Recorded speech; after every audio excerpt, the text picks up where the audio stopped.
I just came back from a medical conference watching a demonstration of facial recognition software coming to a neighborhood near you in a nanosecond, by the way. Because today, if for a doctor to administer pain medication, they come into your room and they say, on a scale of 1 to 10, how much pain are you in? I go, I don't know, 4, 9? What's 1 to 10? So, but the way that we humans express pleasure, pain, is through our face. So now through facial recognition software, we could monitor every patient, and in advance of them being in pain and ringing that annoying buzzer, we can come in with the appropriate amount of medication. Now we were talking earlier about sports. Now imagine facial recognition software on every player, live during a game, reporting back what the player's going to do next. He says it wrecks sports. He was unhappy about this. He doesn't want, but this is kind of where we're going. We're going where we're talking about big data. I'm talking about bigger data. So just to prepare us for where big data is going, the cautionary side of big data, we're at the earliest, most primitive steps.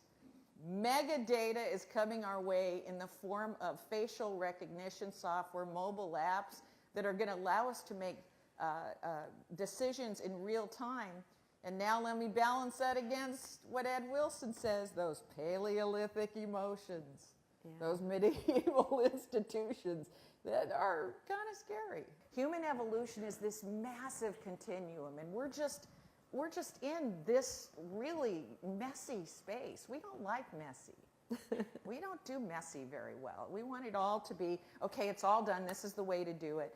But we must understand that in nature, any drive towards singularity is a drive toward extinction. Mm-hmm.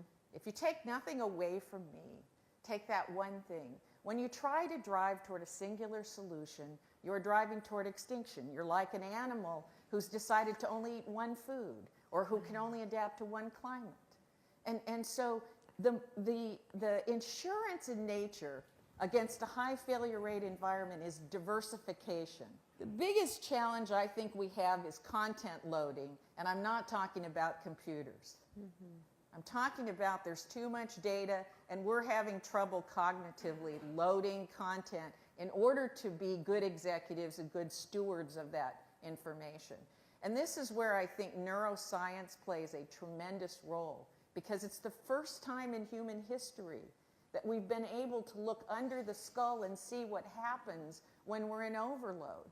And when Eric Schmidt from Google tells you you're on overload, you're on overload.